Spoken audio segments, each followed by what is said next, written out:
राजेंद्र अपने घर की ओर बड़े चले जा रहे थे, पर अभी भी उनके कानों में वो सारी बातें गूंज रही थी जो दुकान पर खड़े लोगों ने उनसे कही थी। वो आगे बढ़ तो रहे थे, पर उनकी आंखों के सामने अंधेरा सा छाने लगा था। उन्हें ठीक से दिखाई देना भी बंद हो गया। वो बस अपने घर से कुछ कदम की दूरी पर ही थे, पर वो दूरी भी उन्हें मीलों की लग रही थी। अचानक उनके सिर में तेज दर्द उठने लगा, पर फिर भी वो अपनी बाईं बांह को पकड़े आगे बढ़ने की कोशिश कर रहे थे। इधर धीरज भी परेशान से उनके दोस्तों को फोन करके उनके बारे में पता करने की कोशिश कर रहे थे, पर कुछ पता नहीं चल रहा था। प्रीतो का भी रो रो कर बुरा हाल था। अमित को भी कुछ समझ नहीं आ रहा था कि वो क्या करे, कैसे इस मुश्किल से बाहर निकले। पर फिर वो अपने पापा के पास आकर बोला, पापा मैं खुद जाकर अंकल को ढूंढ कर लाता हूँ। इतना कहकर उसने अपने 2 कदम ही बढ़ाए थे कि तभी उसे बाहर से कुछ लोगों का शोर सुनाई देने लगा। उसने पलटकर अपनी माँ की ओर देखा तो वो भी घबराहट में उठ खड़ी हुई। तभी उनके कानों में आवाज पड़ी, राजेंद्र साहब क्या हुआ आपको? उठिए। राजेंद्र का नाम सुनते ही सब घर से बाहर दौड़ पड़े। दरवाजे पर लोगों की भीड़ जमा थी। अमित ने भीड़ को हटाकर देखा तो राजेंद्र सड़क पर बेसुध पड़े थे। उनकी आंखें तो खुली हुई थी, पर उन्हें बिल्कुल भी होश नहीं था। अमित ने दौड़कर उन्हें संभाला और बोला, अंकल अंकल क्या हुआ आपको? धीरज ने भी आकर उन्हें पकड़ा और उनके गाल को थपथपाते हुए बोले, राजेंद्र राजेंद्र उठो। तभी प्रीतो और पिंकी के साथ चांदनी और अनु भी वहां आ गई। अपने पापा को ऐसे देखकर पिंकी जोर से चीखते हुए उनकी ओर दौड़ी, पर प्रीतो उन्हें ऐसे देखकर अपनी जगह से हिल भी नहीं सकी। तभी अमित पास खड़े एक लड़के से बोला, सुधीर तेरी गाड़ी लेकर आ जल्दी, हमें अंकल को हॉस्पिटल लेकर जाना होगा। हाँ, सुधीर दौड़ते हुए वहां से चला गया। अमित ने राजेंद्र को अपनी बाहों में उठाया और आगे बढ़ने लगा। तभी सुधीर अपनी गाड़ी ले आया। सबने मिलकर राजेंद्र को गाड़ी में बैठाया और उन्हें हॉस्पिटल ले गए। पिंकी भी गाड़ी के पीछे भागने लगी, पर चांदनी ने उसे पकड़ लिया और बोली, मेरी स्कूटी से चलते हैं। पिंकी ने सिर हिलाया और दोनों स्कूटी की ओर दौड़ पड़ी। प्रीतो खुद को संभाल नहीं सकी और वहीं बैठकर रोने लगी। अनु ने तुरंत उसे संभाला और बोली, कुछ नहीं होगा प्रीतो, कुछ नहीं होगा। राजेंद्र भाई साहब को हम सही सलामत घर लेकर आएंगे, पर उसके लिए हमें भी हॉस्पिटल जाना होगा। प्रीतो ने रोते हुए आहिस्ता से अपनी गर्दन हिला दी। दूसरी ओर विशाल अपने कमरे में टहलते हुए किसी से फोन पर बात कर रहा था। तभी युग वहां आकर बोला, बहुत शौक था ना आपको डैड, अपनी बेटी की शादी उस फटीचर अमित से करने का। विशाल ने पलटकर उसकी ओर देखा और फोन पर बोला, मैं तुम्हें थोड़ी देर में कॉल बैक करता हूँ। उसने कॉल कट की और युग के पास आकर बोला, तुम्हारी प्रॉब्लम क्या है युग, क्यों पीछे पड़े हो अमित के? तुम्हें इतनी सी बात समझ नहीं आ रही कि तुम्हारी बहन उसे चाहती है, उससे प्यार करती है और उसकी खुशी उसके साथ ही है। युग कुछ नहीं बोला, उसने बस अपना फोन ऑन किया और अपने डैड की आंखों के सामने कर दिया। पिंकी और अमित को इतने करीब देखकर विशाल की आंखें खुली की खुली रह गई। तभी युग बोला, कुछ नजर आ रहा है आपको डैड? ये अमित ही है, और उसके साथ जो लड़की आपको नजर आ रही है उसे भी आप पहचान ही चुके होंगे।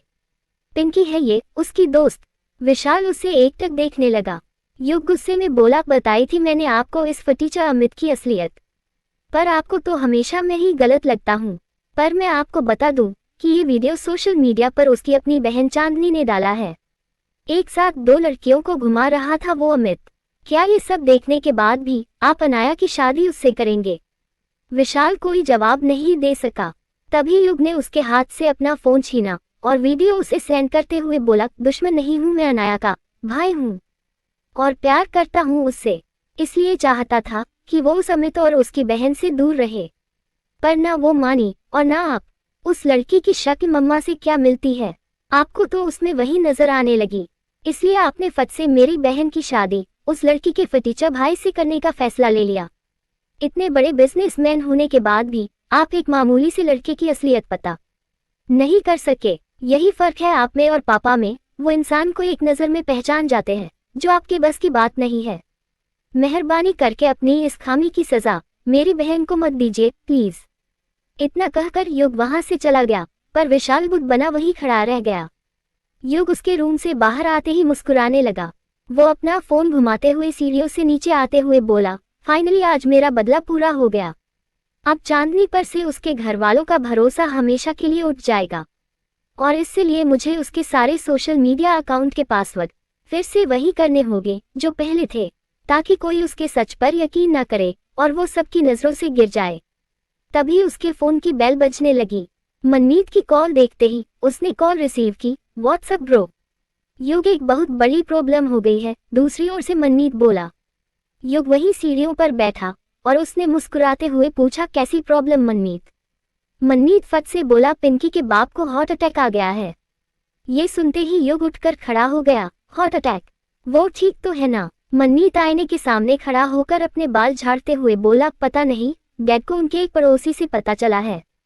मैं बुड्ढे की हालत का जायजा लेने ही जा रहा हूँ और दिल से बस यही दुआ कर रहा हूँ कि वो मरने से पहले मेरी और पिंकी की शादी करा दे। और इसके लिए मेरे डैड ने एक ड्रामा ऑलरेडी तैयार कर लिया है जो हम हॉस्पिटल में करने जा रहे हैं। मनमीत की बातें सुनकर युग के चेहरे के जैसे रंग ही उड़ गए। वो मन ही मन बोला, ओह गॉड, कहीं मेरा खेल मुझ पर ही ना पलट जाए। पिंकी की शादी मनमीत से कभी नहीं हो सकती, क्योंकि उसकी शादी तो मुझे कैसे भी करके अमित से करवानी होगी, तभी वो मेरी बहन का पीछा छोड़ेगा। तभी मनमीत ने पूछा, क्या हुआ, तू चुप क्यों है? मनमीत, तुझे ऐसा नहीं करना चाहिए था पिंकी के साथ, बहुत अच्छी लड़की है वो। और फिर हमारी दुश्मनी तो चांदनी से थी, पिंकी बेचारी का तो इन सब से कोई लेना देना भी नहीं था, युग बोला। मनमीत के चेहरे पर बड़ी सी मुस्कुराहट आ गई। उसने टेबल पर रखी गाड़ी की चाबी उठाई और बोला, यू डोंट वरी ब्रो, चांदनी का अकाउंट भले तूने हैक किया हो, पर वो वीडियो मैंने उसके सोशल मीडिया अकाउंट पर डाला है। कल अगर किसी ने इस बारे में छानबीन की भी तो मैं फंसूंगा, तू नहीं। इसलिए रिलैक्स हो जा और पिंकी की परवाह करने का ड्रामा बंद कर दे। अब तू आ रहा है मेरे साथ हॉस्पिटल या फिर मैं अकेले जाऊं? तू जा मनमीत, मैंने तुझे बताया तो था कि मैं अपनी फैमिली के साथ डिनर के लिए आया हूं। और फिर मेरी बुआ भी आई हुई है और मैं अपने समीर अंकल के रहते ऐसा कुछ नहीं करना चाहता जिसकी वजह से वो मुझसे नाराज हो, क्योंकि वो मेरे पापा के बेस्ट फ्रेंड है। वो सीधे उन्हें फोन करेंगे, एक बार भी नहीं सोचेंगे।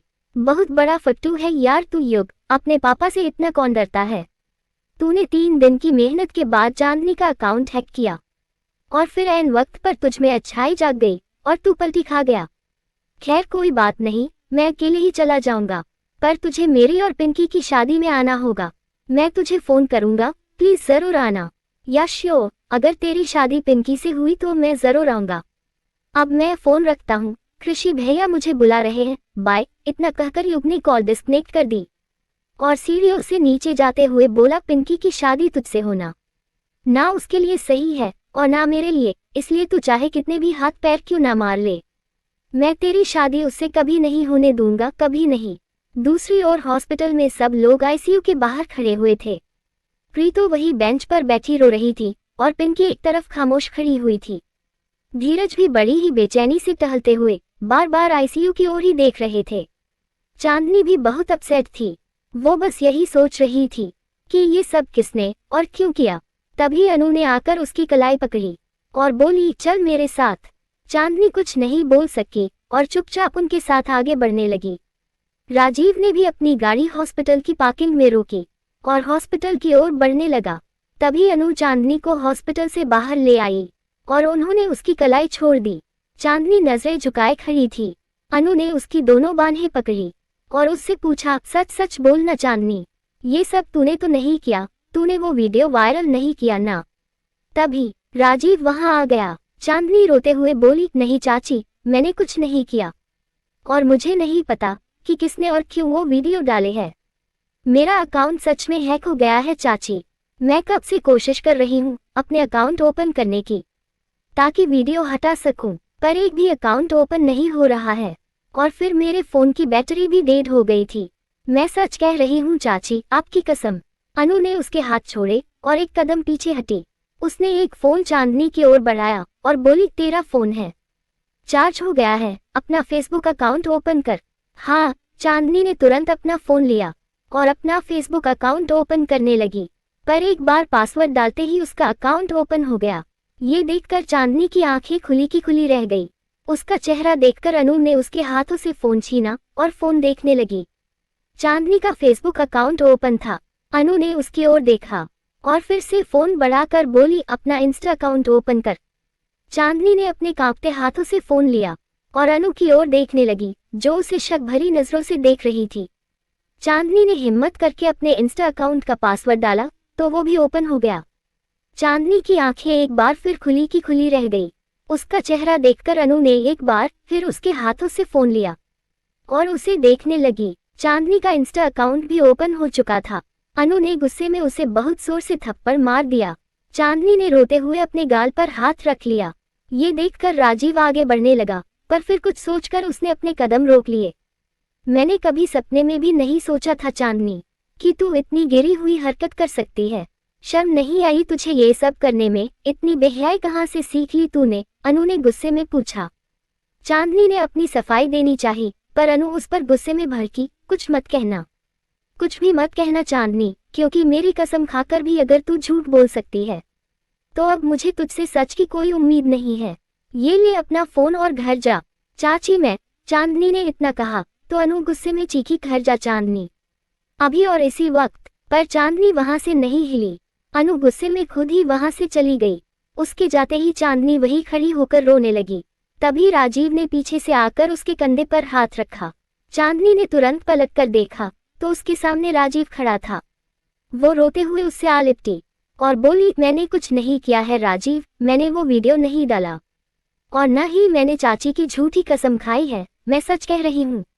तुम्हें कुछ कहने की जरूरत नहीं है चांदनी, मुझे भरोसा है तुम पर। अगर तुम कह रही हो कि ये सब तुमने नहीं किया तो नहीं किया होगा। राजीव उसे अपनी बाहों में लिए बोला। चांदनी ने उसकी ओर देखा और फिर से बोली, पिछले 1 घंटे से मेरा कोई भी सोशल मीडिया अकाउंट ओपन नहीं हो रहा था राजीव, पर चाची के सामने सारे अकाउंट अचानक से ओपन हो गए।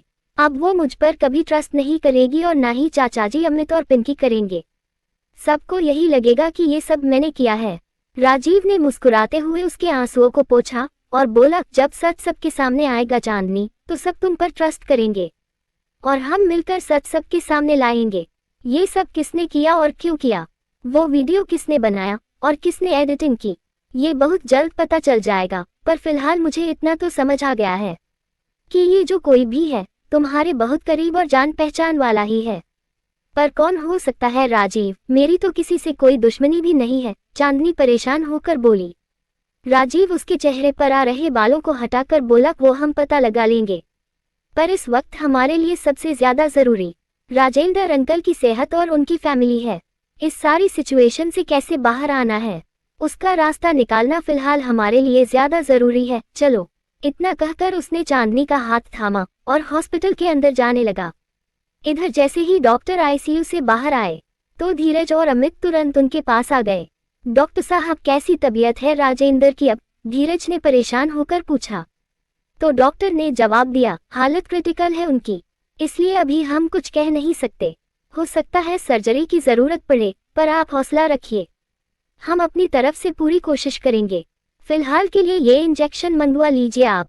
जी। धीरज ने तुरंत अमित को इशारा किया तो वो डॉक्टर से पर्ची लेकर वहां से चला गया। राजीव ने उसे जाते देखा तो चांदनी से बोला, तुम सबके पास जाओ, मैं अमित के साथ जाता हूँ। चांदनी ने आहिस्ता से अपनी गर्दन हिला दी तो राजीव दौड़ता हुआ वहां से चला गया। अनु ने जैसे ही चांदनी को देखा तो उसे उस पर बहुत गुस्सा आया, पर वो प्रीतो को संभाल रही थी इसलिए कुछ बोल नहीं सकी। चांदनी चुपचाप पिंकी के पास आकर खड़ी हो गई। उसे देखते ही पिंकी उसके गले लगकर रोते हुए बोली, चांदनी डॉक्टर ने कहा है कि पापा की हालत कुछ ठीक नहीं है, ये सब मेरी वजह से हुआ है। कुछ नहीं होगा अंकल को। पिंकी, कान्हाजी पर भरोसा रख, वो कुछ गलत नहीं होने देंगे, चांदनी रोते हुए बोली। दूसरी ओर अमित ने मेडिकल स्टोर से इंजेक्शन लिए और पैसे देने लगा, पर तभी उसके फोन की बेल बजने लगी। उसने अपना फोन देखा तो अनाया की कॉल आ रही थी, पर उसकी कॉल रिसीव करने की वो हिम्मत नहीं जुटा पा रहा था। तभी पास खड़ा राजीव बोला, मोहब्बत का असली इम्तिहान ऐसे वक्त में ही लिया जाता है अमित। फोन उठा और बात कर अनाया से, अगर उसका प्यार तेरे लिए सच्चा है तो वो तुझ पर ट्रस्ट जरूर करेगी, बात कर उससे। अमित ने हिम्मत की और कॉल रिसीव की। लेखिका कविता वर्मा। अगर आपको मेरी लिखी कहानियां पसंद आ रही है और आप इस कहानी को आगे भी पढ़ना और सुनना चाहते हैं तो मेरे चैनल को लाइक करें, शेयर करें और आज ही सब्सक्राइब भी करें। Thank you for watching this video.